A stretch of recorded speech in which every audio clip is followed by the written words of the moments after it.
Okay, everyone. Thank you for coming to my talk. Today I'm going to be talking about these synthetic microRNA circuits that we developed to improve gene therapy for Rett syndrome. So a little on why we would do this. So the gene of interest of Rett syndrome is MECP2. And MECP2 is what's known as a Goldilocks gene, meaning that too little expression is harmful, but too much is also harmful as well. In the case of MECP2, the knockout leads to Rett syndrome. Rett syndrome is a severe neurodevelopmental disease. It is X-linked, meaning that males get one mutant copy, and then females are typically heterozygous, one mutant and one wild type. And in males, because they have one copy, it's typically more severe. In males, it presents as a failure to survive. Um, uh, in females, it's also severe, though. They do live into their 40s, actually, but it presents as severe intellectual disability, loss of hand use, and eventual development of lower limb paralysis, among other symptoms. So it's a very devastating disease. However, if MECP2 is just duplicated, it leads to MECP2 duplication syndrome, which is also a severe neurodevelopmental disease. In males, it leads to intellectual disability. They're typically nonverbal, seizures, etc. And in females, it presents as with typically autism spectrum disorder and other psychiatric comorbidities. So it's clear that MECP2 needs to be expressed at the correct level in order to get a healthy phenotype. This has been confirmed in the studies on Rett syndrome gene therapy in mouse models of Rett syndrome. So in this data, we're looking at percentage survival over time, and we're looking at wild type, which survives for the entire period, versus the MECP2 mutant male mice. So in mice, the phenotype is that they have a shortened lifespan of about 12 weeks. And so as you can see here, the red line kind of drops off, median 12 weeks. And in this study, Gadala and colleagues, they were trying to alleviate this phenotype by replacing the MECP2 with an AAV9 delivered copy.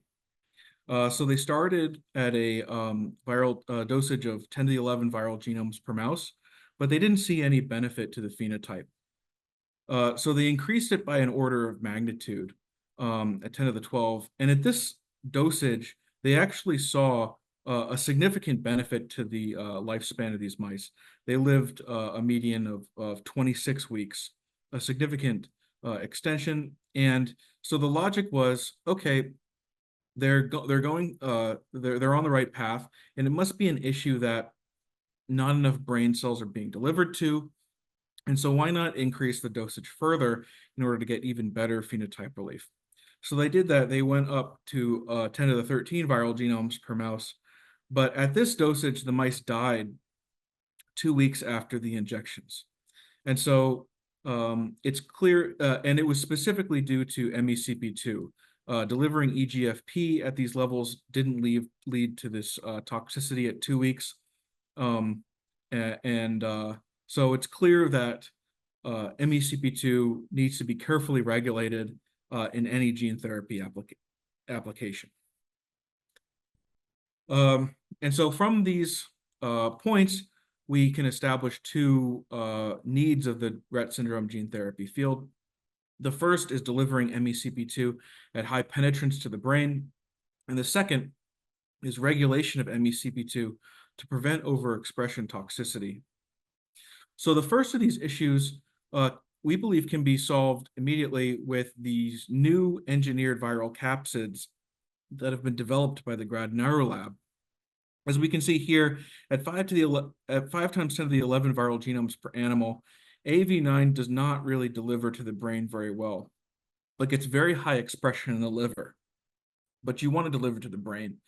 So with this first generation of AAV capsids, they got 100-fold more efficient delivery to the brain, with the same or less expression in the liver. And in a final generation of AAV capsids, they can completely detarget the liver. So you get brain-specific expression of the gene. And so we believe this first issue is essentially solved. And for our work, we were concerned at solving the problem of regulation of MECP2 to prevent overexpression toxicity. And to do this, we turned to one of the classic circuit motifs in synthetic biology, the incoherent feed-forward loop.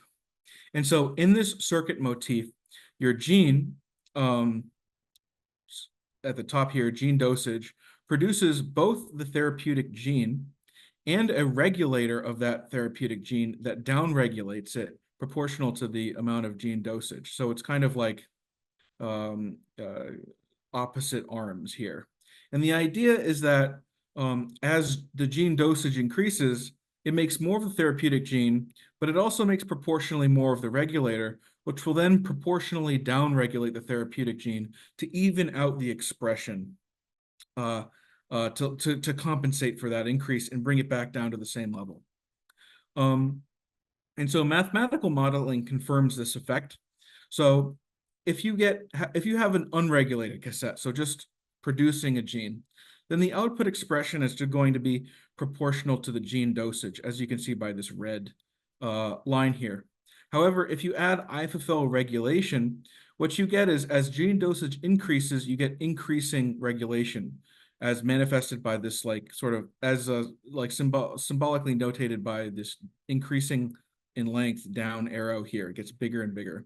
And what this does is it flattens out the curve of output expression, keeping it the same over a wide range of dosages, which allows you to hit a narrow therapeutic window of tolerable expression that you would not have hit otherwise. And so to implement this in real life, we made 3 constructs to test it. The first was sort of like an unregulated control construct, so with a bidirectional promoter that produces MECP2 EGFP in the forward direction and mRuby3 in the reverse direction as a dosage indicator. And we had 2 regulated constructs, which had a microRNA cassette added to the 3' UTR of MECP2 EGFP. The microRNA cassette was inside of a synthetic intron, which is excised out of the transcript, and the microRNA goes through biogenesis, gets loaded into the RISC complex, and goes back to repress its original host transcript via these target sites which are also in the 3' UTR, and thus forming an IFFL. We had the 1x construct, 1x here, has 1 target site in the 3' UTR. We also had a 4x construct with 4 target sites in the 3' UTR. So this is just sort of 2 different levels of regulation. We tested these circuits in cell culture at both the protein and mRNA levels by transiently transfecting U2OS cells. And after 48 hours, we analyzed them either with flow cytometry or SM-FISH against MECP2 EGFP and quantification. And so with the flow cytometry results, so looking at the protein level, we saw 3 different behaviors of the circuit. So for the unregulated case, the 0x, we saw, as expected, that the MECP2 EGFP output was proportional to the mRuby expression. For the 1x circuit, we found that the MECP2 dependence on mRuby was reduced, which manifests as this reduced slope of the output as a function of mRuby. Now, this wasn't the IFFL behavior we were expecting, but we kept it around as sort of like an interesting intermediate regulation case.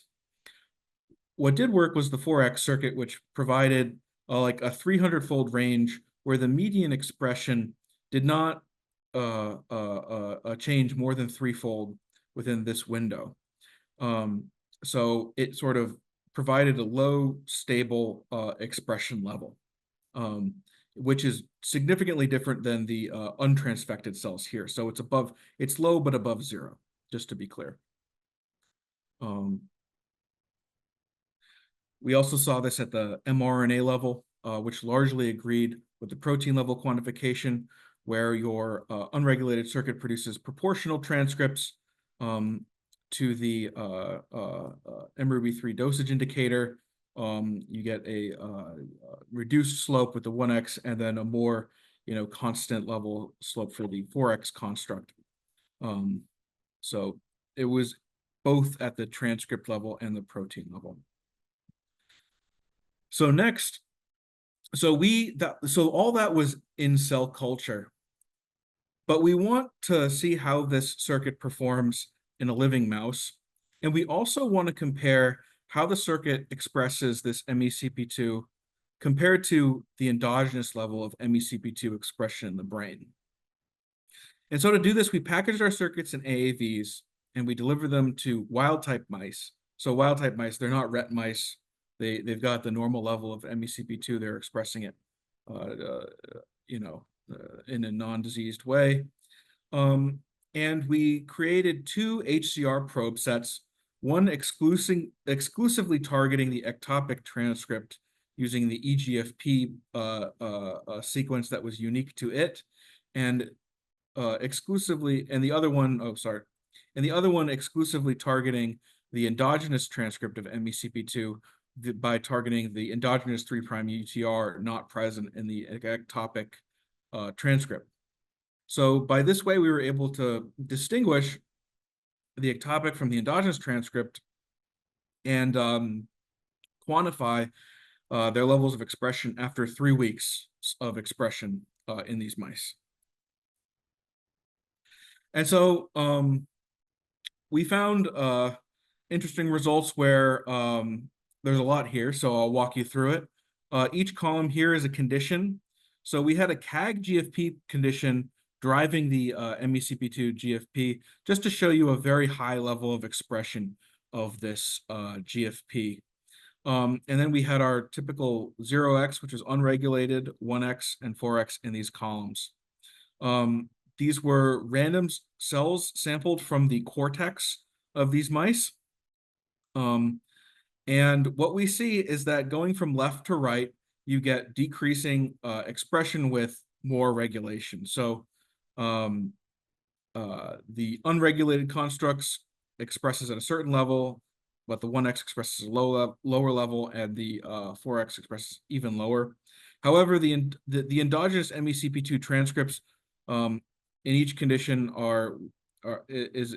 they're expressed pretty constantly at about 10 transcripts per cell in this fourth row, but the ectopic MECP2 transcripts are correlated with the protein level, which is very high in the CAG GFP condition.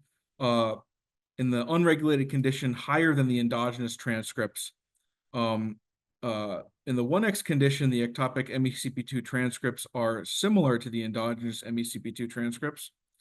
And in the 4x condition, it seems that it underexpresses the MECP2 relative to the endogenous level. So you see there's the cell near the top of the 4x image probably only expresses 3 copies of the ectopic transcript. So that's just sort of how these images look. And in quantification, we can quantify these numbers of transcripts in single cells. So here, each dot is a single cell, and we're plotting the ectopic transcripts on the y-axis and the endogenous transcripts on the x-axis. So if you line up on this diagonal line here, that means you're expressing the ectopic and endogenous transcripts equally. But if you're above it, you're expressing more ectopic transcripts than endogenous transcripts. So we see that CAG GFP expresses the ectopic transcripts at orders of magnitude higher levels than the endogenous transcript. So it's really overexpressing the MECP2 EGFP here. This red corrected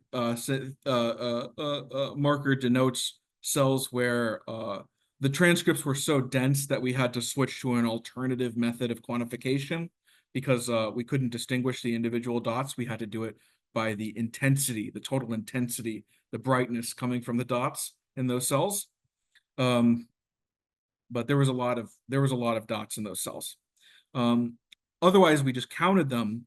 For the unregulated construct, we can see the bulk of cells seems to be slightly above this diagonal line, meaning that the unregulated construct is slightly overexpressing the endogenous transcript, whereas the 1X construct kind of expresses along this diagonal line, meaning that it kind of agrees in expression with the endogenous levels. Whereas the 4X construct, as we saw in those images, seems to underexpress the ectopic transcript. So it's expressing less than the endogenous level. And we can also quantify the ratio, the ectopic to endogenous ratio. So in single cells, taking the ectopic transcripts, dividing it by the endogenous transcripts, what is that ratio? Looking at the distribution. So these are ECDFs. For the 0X construct, the unregulated one, we see the median cell overexpressed the ectopic MECP2 EGFP by about twofold, with about 10% of cells expressing by about fourfold or more. Whereas for the 1X construct, as we saw, it kind of agrees. The median cell has about 0.77 ectopic transcripts per endogenous transcript, so that's kind of about an agreement.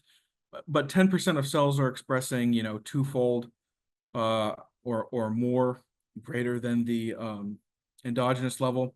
And the 4X construct does underexpress the cell with the median cell expressing, 0.12 ectopic transcripts per endogenous transcript, and very few cells overexpressing, like going greater than 1. So the question is which of these circuits will be optimal for a gene therapy? So we tested it in a 28-week behavioral trial. So we injected these mice at 4 weeks and looked at them for 24 weeks after until week 28 of their lives. We had 5 groups.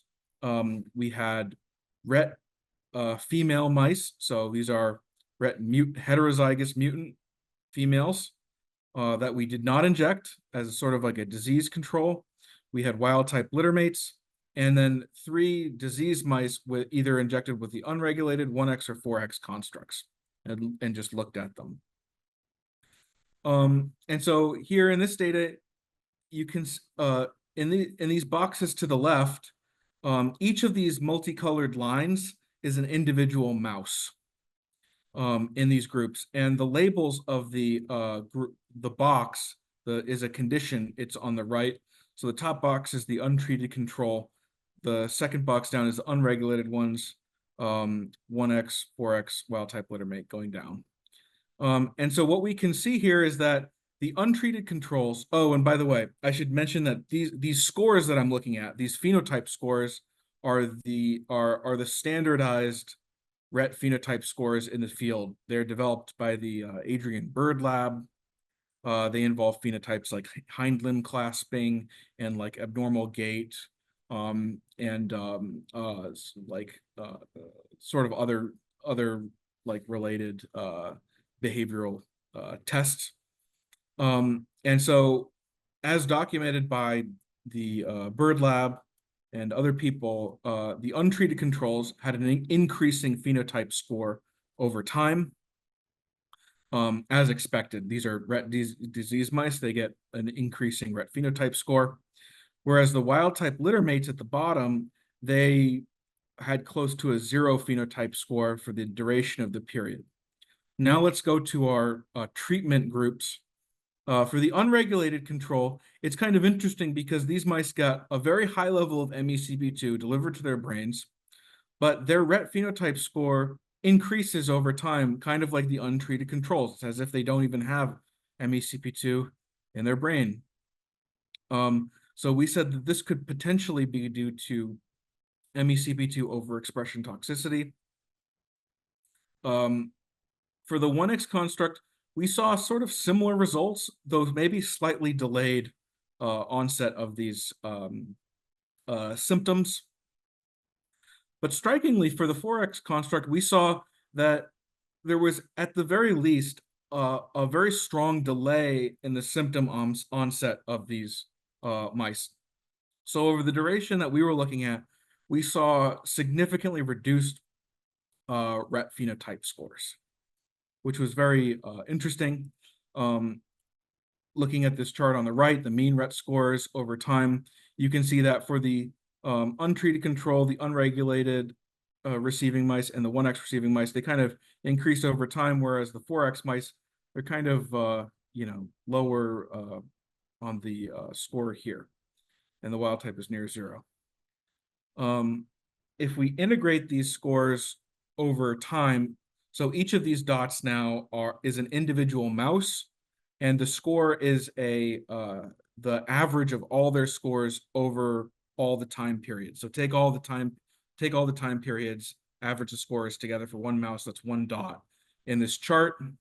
And what we find is that the 4X treated mice had significantly lower Rett phenotype scores than both the untreated condition and the unregulated condition, suggesting that this was a strong phenotypic improvement.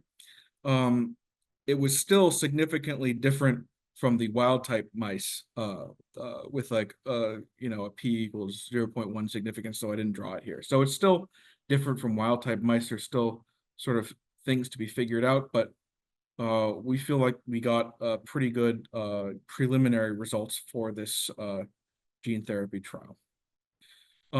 So just as a summary, our tightly regulated 4X circuit variant rescued behavioral phenotypes in a Rett female mouse model, outperforming unregulated and more weakly regulated constructs.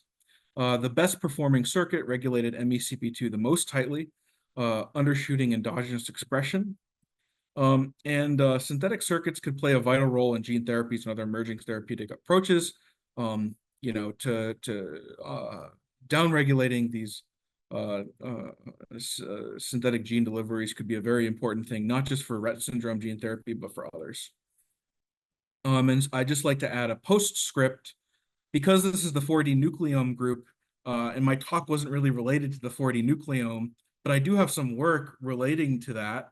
I thought I would add it as sort of a postscript. We can also use these circuits to improve intracellular imaging. So you all might be familiar with DCAS9 imaging of the genomic loci. One possible loci to label is the telomere location. However, if you want to do this, you're going to actually have to make a stable line of DCAS9 EGFP, because if you just transiently transfect in DCAS9 EGFP into the cell, you're going to make a ton of DCAS9 EGFP. And actually, most of the DCAS9 is going to be unloaded with gRNA. And if it's unloaded with gRNA, it's going to look for some RNA in the cell, and it actually binds to the nucleolus, which are these sort of big white blobs in the unregulated image in the H here. So, and you're not going to be able to resolve any of the telomere dots. However, if you put the DCAS9 expression under the control of an IFFL, you can reduce the DCAS9 EGFP expression so that there's much less unloaded DCAS9, creating a background signal, and you can reduce basically the signal to noise ratio in these things. So if you see here, in H here, we have unregulated. You can't see any of the telomere dots. You put it under the regulation of an IFFL. All of a sudden, you can do DCAS9 telomere labeling with transient transfection. And so we thought that was one of the special applications of an IFFL I just thought I would mention here. Now I'd just like to thank my advisor, Michael Elowitz, who's been a great advisor over these many years I've worked for him.